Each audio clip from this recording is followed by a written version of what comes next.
My name is Fina and I am 57 years old. My mother-in-law told my kids, "Your mother is the reason your father is unhappy." I played the security footage of her sabotaging our marriage. I stood in the shadows of the hallway, my heart hammering against my ribs like a trapped bird. My daughter-in-law, Margaret, was sitting on the sofa with my 2 grandchildren. I had just come back from the kitchen with a plate of cookies, but her voice stopped me cold. She leaned in close to their small ears, her face twisted into a mask of fake sadness. "Your mother is the reason your father is so unhappy," she whispered. "Fina is just too old and bitter to let him be free." My blood turned to ice. I saw my grandson's lip tremble and my granddaughter's eyes fill with confusion. They looked at their mother like she was a monster. I felt a heat rise in my chest that I hadn't felt in years. I stepped into the room, the plate of cookies rattling in my shaking hands. "Care to repeat that, Margaret?" I asked, my voice cracking like dry wood. Margaret gasped and jumped up, clutching her chest as if I were the one who had attacked her. "Oh, Fina. "You scared me," she cried out, her voice suddenly high and sweet. "You completely misheard me, sweetheart. I was just telling the children how much we all need to support their father right now." Just then, the front door swung open and my son, Ryan, walked in. He saw my angry face and Margaret's fake tears, and his expression hardened instantly. Before I could even open my mouth to explain the poison she was pouring into his children's ears, he stepped in front of her. "Don't start with her, Mom," he snapped, his voice cold and defensive. "I'm tired of you accusing my mother of things she didn't do. She's just trying to help us." I looked at the children, hoping for a witness, but they looked away, siding with Grandma. The days that followed felt like walking through a thick, gray fog. Ryan stopped looking me in the eye altogether. He started sleeping in the guest room, claiming he needed space from my hostility. Margaret didn't leave. Instead, she moved in deeper. She was everywhere, helping with the laundry, cooking the meals I used to make, and subtly pushing me out of my own life. She was replacing me right in front of my face. Every time I tried to hug my grandson, he would pull away and run to her instead. One afternoon, I walked into the playroom and found a drawing on the table. It was a picture of a house with 3 people standing outside. My heart shattered when I read the shaky handwriting at the bottom. Me, Daddy, and Grandma. There was no Mommy in the picture. I realized then that I was being erased from my own family. It wasn't just happening inside the house. The poison was spreading through the whole neighborhood like a leak in the pipes. When I went out to get the mail, Mrs. Higgins from next door quickly looked away and hurried inside her house. People I had known for 20 years started avoiding me at the grocery store. I felt like a ghost in my own town. The rumors were everywhere. People whispered that I was becoming lazy, controlling, and even unstable. One Sunday, I decided to go to brunch where Ryan's coworkers' wives always gathered. I stood outside the patio for a moment, hidden by a large plant. I heard Margaret's voice carrying over the clink of mimosas. She was sighing loudly, telling everyone how hard it was to live with a woman who couldn't handle her own marriage. My hands gripped my purse until my knuckles turned white. Every single conversation with Ryan turned into a battlefield where I was already losing. If I mentioned that the house was messy or that Margaret was overstepping, he would just roll his eyes. "You always overreact, Fina," he would say, his voice full of exhaustion. "Maybe if you weren't so difficult, this house would be a happy place." Margaret would sit in the corner, knitting or reading, and let out a long, theatrical sigh. "Some women just aren't built for the long haul of marriage," she would remark quietly, never looking up. The gaslighting was so constant that I started to wonder if I really was going crazy. One night, the pressure built up so high that I started screaming in pure frustration. Ryan didn't even try to comfort me. He just grabbed his jacket and walked out the door, leaving me alone with her. The house felt like a trap, and I was the prey. I knew I needed proof before they took everything from me. While Margaret was out at her charity tea, I went to the store and bought a high-tech baby monitor. I hid it behind a stack of cookbooks in the living room where she spent most of her time. My heart was thumping as I set up the app on my phone. That evening, I retreated to my room, pretending to have a headache. I put on my headphones and listened. The static cleared, and I heard Margaret's voice. She wasn't sweet or sad anymore. Her voice was sharp and cold. "If she leaves, we can get full custody," she told someone on the phone. "Ryan is already convinced she's losing her mind. A few more months, and she'll be out on the street." I sat in the dark, trembling with a cold, hard fury. The next morning, I found a stack of pamphlets on the kitchen island. They were about unstable mothers and coping with mental breakdowns. Margaret smiled at me over her coffee, looking as innocent as a saint. "I just thought these might help you understand your feelings, dear," she said. Later that day, Ryan came home early. He sat me down with a look of fake pity on his face. "Mom, I think you need professional help. I've booked you a counseling session for your temper." I didn't fight him. I wanted to see a therapist. I needed someone to talk to. But when I showed up at the clinic the next day, the receptionist looked confused. "I'm sorry, Fina, but your appointment was canceled this morning by someone claiming to be your sister." "I don't have a sister." Margaret was blocking every exit I had. The isolation was starting to break me, but then a neighbor, Sarah, pulled me aside at the park. Her eyes were full of pity. "Fina, I shouldn't say this, but I've seen Ryan's car at his assistant's apartment late at night." I didn't want to believe my son was capable of that, but my gut told me the setup ran deeper. That night, Margaret slipped up while we were cleaning the kitchen. "You know, Ryan's assistant is so young and vibrant," she mused, buffing a silver spoon. "She's certainly prettier than you've been lately. It's no wonder a man looks elsewhere when his home is so heavy." She looked me dead in the eye with a smirk that told me she had encouraged the whole thing. If you're here listening to this old woman's struggle, please hit subscribe. Your support helps me keep telling the truth. Ryan's betrayal cut deeper than any knife. He stopped inviting me to his office events, claiming I would just make a scene. He acted like I was an embarrassment he had to hide. Then, Margaret made her final move of the week. "I think it's best if I move into the guest room permanently to help with the children," she announced at dinner. Ryan just nodded like a robot. I felt like a prisoner in my own home. When I went upstairs to go to bed, I reached for my bedroom door handle, but it wouldn't turn. I searched my purse and the hallway table, but my own bedroom key was missing. I had to sleep on the sofa while my mother-in-law occupied the heart of my home. I realized then that they weren't just trying to hurt me, they were trying to replace me entirely. Friday night dinner was the most painful meal of my life. Margaret cooked a massive feast and sat at the head of the table where I used to sit. She raised a crystal glass of wine, her eyes sparkling with triumph. "To family," she toasted, looking at Ryan and the kids. "To the ones who stay loyal through the hard times." Ryan laughed, and the children giggled, leaning into her like she was their only source of warmth. They didn't even look at me. My hand shook so hard that my water glass rattled against the table. I looked at the woman who had stolen my peace and the son who had let her do it. I felt the last bit of my old, soft self die in that moment. I stood up slowly and whispered, "I'm done playing nice." They all stopped laughing to stare. I left the house that night before the tears could fall. I drove straight to Sophia's apartment. Sophia had been my best friend since we were both 20, and she was a wizard with technology. I told her everything, the whispers, the missing keys, and the hidden monitor. Her face grew dark with anger. "Fina, she is a predator," Sophia said, grabbing her laptop. "But predators hate being watched." She told me that a baby monitor wasn't enough to stand up in court. We needed high-definition cameras that looked like everyday objects. Sophia spent the next 3 hours showing me devices hidden inside clocks, picture frames, and even a fake phone charger. "We are going to record every lie and every move she makes," Sophia promised, her eyes glowing with determination.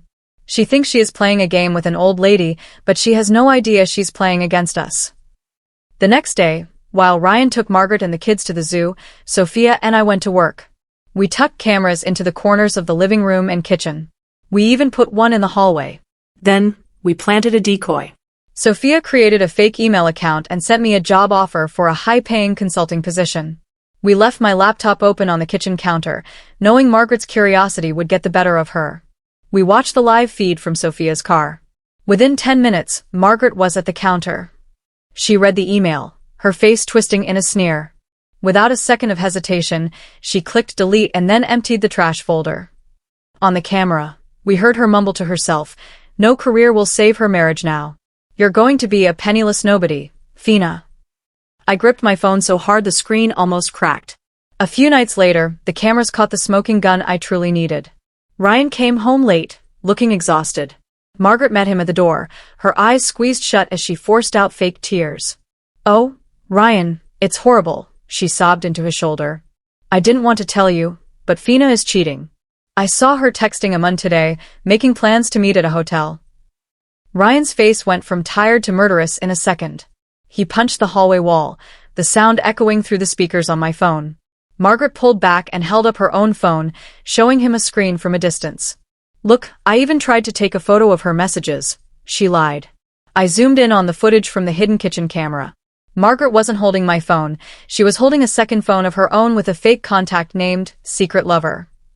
Ryan stormed into the kitchen where I was sitting quietly, reading a book. He didn't even ask me a question. He started screaming, accusing me of betraying him and the children. He called me every name in the book while Margaret stood in the doorway, her face shadowed so he couldn't see the smirk she was wearing. I didn't scream back this time. I didn't even cry. I just watched him, feeling a strange kind of pity for how easily he was being led by his nose. Margaret watched me silently, looking satisfied that her plan was working perfectly. She thought she had finally broken me. When Ryan finally stopped to catch his breath, I looked past him at her. I whispered to Sophia through our private chat, "I don't just want her gone. I want her to destroy herself." The trap was set, and she was walking right into it. For the next 3 months, I played the part of the broken woman. I stayed quiet, I cooked for them, and I let Margaret believe she had won. While I acted submissive, Sophia and I were building a digital mountain of evidence. We had hours of footage showing Margaret gaslighting the children, stealing my mail, and lying to Ryan about things I never said. I grew calmer every day, which only seemed to confuse Ryan. He watched me with suspicious eyes, mistaking my silence for guilt. He thought I was waiting for the right moment to leave with my lover. Little did he know, I was waiting for the right moment to reclaim my life. Every time Margaret whispered a new lie, I just smiled inwardly and checked the recording. If you want to see how this trap snaps shut, go ahead and subscribe. These life lessons are just getting started. One rainy Tuesday, I was sitting in the kitchen when I heard Margaret speaking to my children in the next room. I pulled out my phone and watched the live stream from the hidden living room camera. My heart squeezed as I saw her stroking my daughter's hair with a cold, calculating look. "Mommy is going to be leaving us very soon," she said, her voice dripping with fake sympathy. "She doesn't love this family enough to stay. But don't you worry, Grandma will always be here to take care of you. We don't need her, do we?" My daughter started to cry, and my son just stared at the floor, his little spirit looking crushed. Hearing her promise my children that I would abandon them was the final straw. I gripped the edge of the table, my knuckles white. She was no longer just attacking my marriage, she was actively trying to orphan my children's hearts while I was still in the house. I knew I had to start shaking Ryan's faith in her, or he would never listen to the full truth. Sophia helped me send a few anonymous text messages to Ryan. They were short clips, just 5 seconds each, of Margaret's face shifting from sad to smirking the moment he turned his back. That evening, I watched from the hallway as Ryan confronted her in the kitchen. "Mom, why were you laughing after I told you Fina was crying?" he asked, his voice sounding small and confused. Margaret didn't even blink. She burst into a fit of fake sobbing, clutching her heart. "She's framing me, Ryan. Fina must have hacked my phone or used some kind of trick. How could you doubt your own mother?" Ryan's shoulders slumped. His loyalty cracked for a second, but her tears acted like a shield. He apologized to her, but for the first time, he looked unsettled. I decided to go completely underground with my emotions. For the next week, I acted like the perfect, submissive wife and daughter-in-law. I made Margaret's favorite roast beef. I fluffed her pillows. I smiled at her even when I felt like vomiting. Margaret fell for it completely. Her arrogance grew until she was practically glowing with pride. She stopped being careful with her phone and started making loud plans for redecorating my house once I was gone. She was so convinced that I had given up that she started talking openly about her victory when she thought I was in the shower.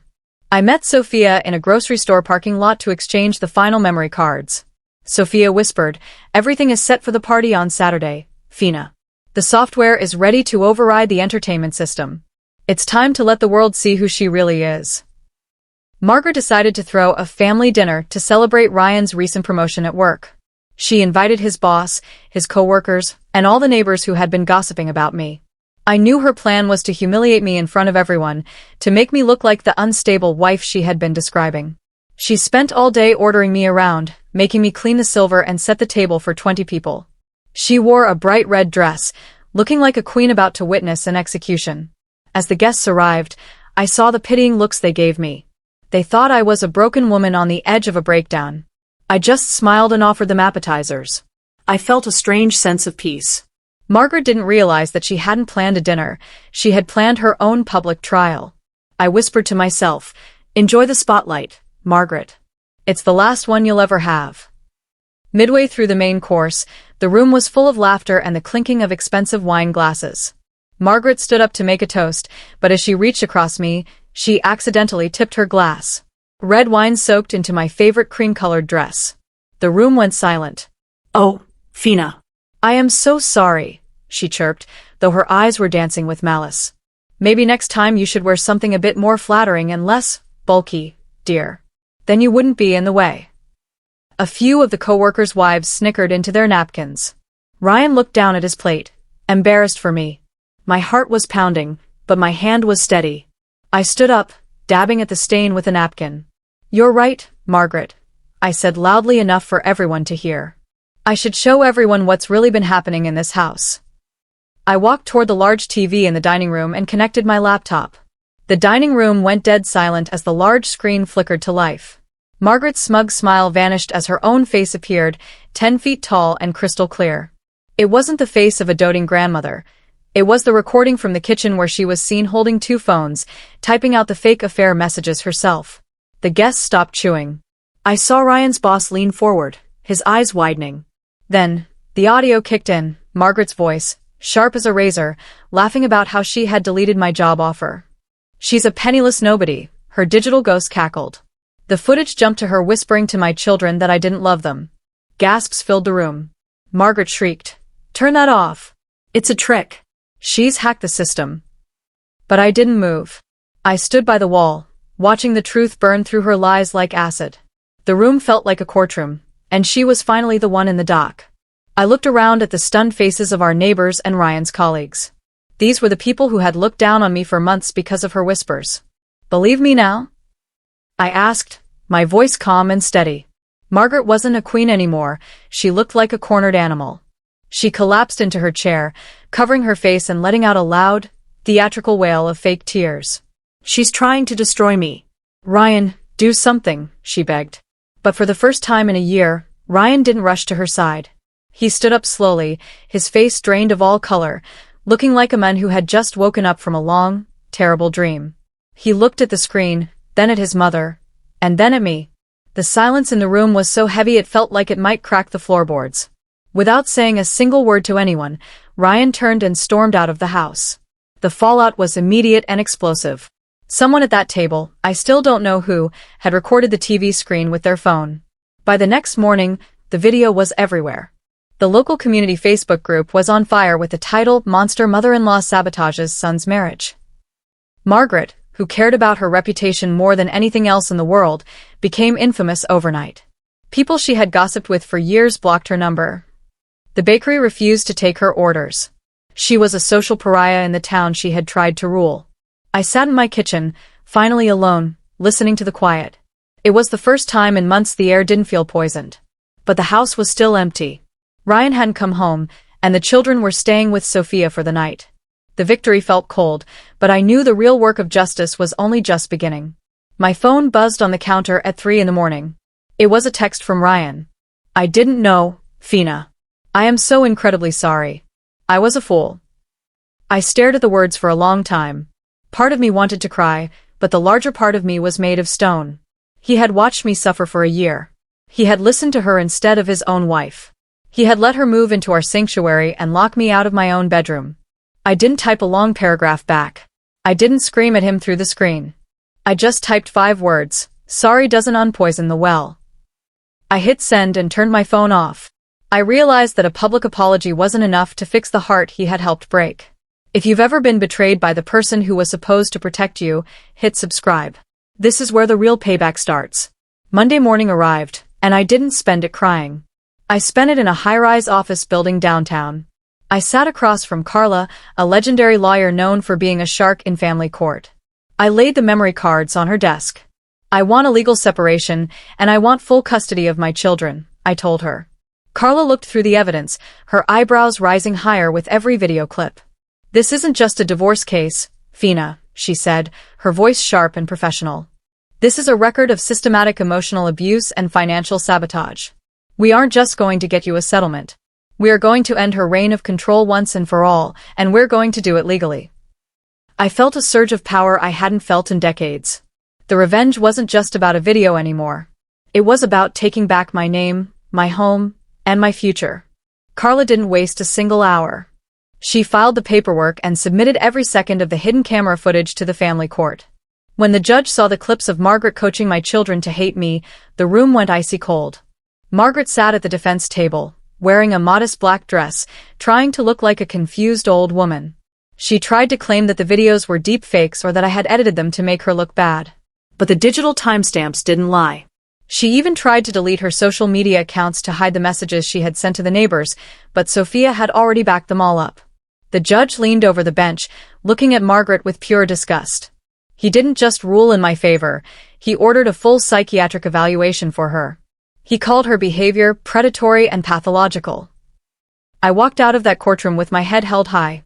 Margaret finally snapped. As we stepped out onto the courthouse steps, the reality of her defeat hit her like a physical blow. A group of local reporters had gathered, drawn by the viral video that was still circulating online. When the cameras flashed, Margaret lost all her refined grace.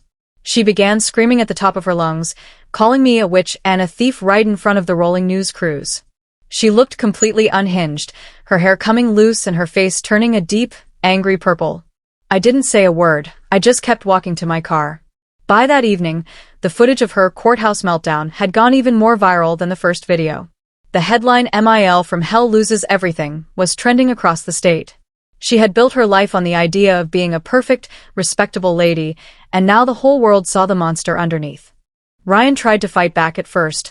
He hired a lawyer to seek shared custody, but 2 days later, his lawyer abruptly quit the case. Carla called me with the news, laughing under her breath. It turns out Margaret tried to pay Ryan's lawyer an extra fee under the table to spy on your legal strategy, she told me. The lawyer realized it was a massive conflict of interest and a bribe, so he walked away. Ryan was left standing alone, realizing that even in the middle of a legal war, his mother couldn't stop manipulating the people around him. It was the final nail in the coffin of their relationship. Every time he tried to build a defense, Margaret's shadow would fall over it and ruin it with her greed. He was starting to see that his mother wasn't his ally, she was a weight dragging him down into the mud. The court's next move was the most satisfying of all. Because Margaret had used the family trust fund to finance her private investigations and bribes, the judge ordered an immediate freeze on all her assets. For decades, Margaret had used that money like a weapon to keep Ryan under her thumb. Suddenly, her credit cards were declined at her favorite boutiques. Her luxury car was repossessed because she hadn't actually been making the payments. She had been living a lie of wealth, stealing from the family's future to fund her own ego. She showed up at my front door on a Tuesday afternoon, looking small and ragged. Her expensive clothes were wrinkled, and her eyes were red from crying. She didn't look like a queen anymore, she looked like a beggar. She reached out a trembling hand toward me, whispering, "Fina, please. I have nowhere else to go." I opened the door slowly, standing firmly in the entryway of the house she had tried to steal from me. I looked down at her as she fell to her knees on my porch. A year ago, I would have felt sorry for her. I would have brought her inside and made her tea. But that version of Fina was dead, buried under the lies Margaret had told. "Now you need me?" I asked, my voice as cold as a winter morning. Margaret sobbed, grabbing at the hem of my coat. "I made mistakes, I know. But we're family, Fina. You can't let me starve." I leaned down so our faces were only inches apart. "You taught me how to manipulate, Margaret," I whispered. "But you forgot to teach me how to forgive. You taught me about manipulation, but I learned about control. And right now, I'm the one in control." I stepped back and prepared to close the door. I didn't wait for her to stand up before I closed the door. The sound of the lock clicking was the most beautiful music I had ever heard. Ryan had already moved his things out into a small, lonely apartment across town. He realized he couldn't live in the house that held so many ghosts of his own failure. The court awarded me the house, the car, and most importantly, full custody of my precious children. The very first thing I did was call a locksmith. I watched him replace every single cylinder in the house. As he handed me the new set of silver keys, I felt a weight lift off my shoulders that had been there for a decade. This wasn't just a building anymore, it was a fortress. I walked through the rooms, spraying lavender scent to cover the smell of Margaret's heavy perfume. I was reclaiming my space, one square inch at a time, and this time, the locks were permanent. Margaret tried to launch a counterattack using the only thing she had left, her voice. She went on a local daytime talk show, wearing a pale cardigan and pearls, trying to look like a victim. She told a host that the videos had been cleverly edited by a jealous daughter-in-law to make her look like a villain. She cried on cue, wiping her eyes with a lace handkerchief. But she forgot one thing: I had the uncut footage. While the show was still on the air, Sophia helped me upload the full, unedited 30-minute clips to the station's social media page. We showed the parts where she laughed about her lies when she thought the cameras were off. The comment section exploded. Within an hour, the hashtag Justice for Fina was trending nationwide. The talk show host actually apologized to the audience for giving her a platform. Margaret's last attempt to lie her way back into society had failed. With my life finally quiet, I decided to turn my pain into something useful. I started a blog and a small YouTube channel titled Healing from Toxic Family. I sat in front of the camera, wearing my favorite old sweater, and told my story from the very beginning. I spoke about the gaslighting, the whispers, and the importance of keeping records. To my absolute shock, it blew up overnight. Thousands of women from all over the world started messaging me, telling me they were going through the exact same thing with their own mother-in-laws. I wasn't just a retired grandmother anymore, I was a leader for people who had been silenced. A week later, a major home security brand reached out to me with a sponsorship deal. They wanted me to be the face of their new family protection campaign. Out of the ashes of my marriage, I was building an empire. A few months later, I was invited to appear on a national morning news program. The interviewer looked at me with so much respect it made my eyes sting. "Fina," she said, leaning in. "You've become a hero to so many. You survived a year of psychological warfare. Looking back, what is the biggest lesson you learned?" I looked straight into the camera, thinking of every woman sitting at a dinner table right now, feeling small and unheard. "I learned that sometimes the hardest battles aren't fought on a battlefield," I said clearly. "They are fought at the dinner table. And I learned that you should never let someone else's lie become your truth." The interviewer asked the final question: "Would you ever forgive her?" I paused, letting the silence hang in the air for a moment. "Forgiveness is for people who are sorry," I replied. "Margaret is only sorry she got caught." One Sunday afternoon, a taxi pulled up to my curb. Margaret stepped out, looking incredibly frail. She wasn't wearing pearls or red dresses anymore. She looked like an old woman who had finally run out of energy. She was carrying a bunch of cheap grocery store flowers. I stood on the porch, my heart steady and calm. She walked to the edge of the driveway, sobbing softly. "Fina, please," she wailed. "I've lost my house, my friends, and my dignity. I just want to see my grandkids for 5 minutes. I'm their blood." My children peeked out from behind the screen door, their eyes wide. "Mom, can Grandma come in?" my son asked quietly. I looked at the woman who had told these children I didn't love them. I felt no anger, only a deep, cold clarity. If you're proud of a mother who protects her cubs, hit subscribe right now. I looked down at the flowers in her trembling hands and then back at my children. I knelt down so I was at eye level with my son and daughter. "Grandma can visit," I said softly, my voice carrying across the quiet yard to where Margaret stood waiting. "But she can only come inside when she looks you both in the eye and tells the truth about every lie she told." I stood back up and looked at Margaret. Her face, which had been twisted in a mask of fake sorrow, suddenly shifted. The old hardness returned to her eyes, and her jaw tightened. She couldn't do it. Even after losing her home, her money, and her reputation, her pride was still more important than her family. She turned around without saying a single word, threw the flowers into the gutter, and walked away. I closed the door, completely unshaken. I knew then she would never change. Months passed, and my new home began to glow with a different kind of light. It was a light filled with laughter, honest conversations, and the sound of children who no longer felt like they had to choose sides. I spent my mornings in the sunroom, finally writing the book I had dreamed about for years. The house was quiet, but it wasn't lonely. I had built a new life on a foundation of truth rather than the shifting sands of Margaret's manipulation. I sat at my oak desk and typed the very first line of my memoir. I was gaslit into silence for a long time, but now I speak for every woman who was told she was just overreacting. I felt a sense of purpose that made my soul feel young again. I wasn't just surviving anymore, I was thriving in the space they tried to take from me. Karma has a strange way of finding people, and it found Margaret in the most ironic way possible. I received a letter in the mail from a state investigator. It turned out the low-budget nursing home where Margaret had been forced to move was being exposed for financial abuse and elder manipulation. The staff had been using the same tactics on her that she had used on me for years, tricking her out of her small social security checks and isolating her from the world. She had become a victim of her own kind of cruelty. I sat at my kitchen table, holding the letter, feeling no joy, just a deep sense of justice. I went to the florist and bought a beautiful arrangement of lilies. I sent them to her new address with a simple card that read, "Get well soon." I wanted her to know I was still standing. The night of my book launch arrived, and the hall was packed with hundreds of people. When I walked onto the stage, the applause was so loud it felt like a physical wave of warmth. I stood at the podium, looking out at the faces of women who had found their strength through my story. They told me I was crazy.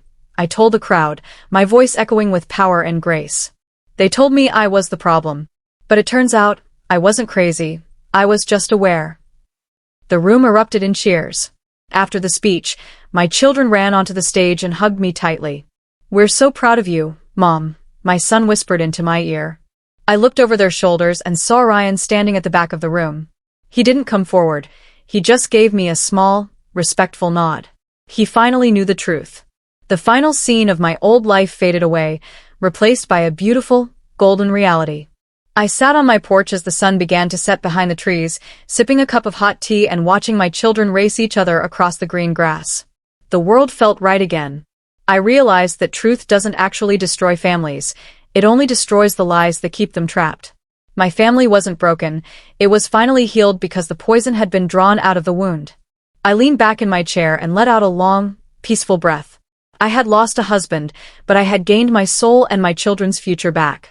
As the stars began to peek through the twilight, I whispered to the quiet night air. My family finally stopped lying. I closed my eyes and let the silence carry me home. Thank you.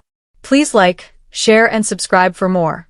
Also turn on your notification bell so you be the first to get our next shocking revenge story.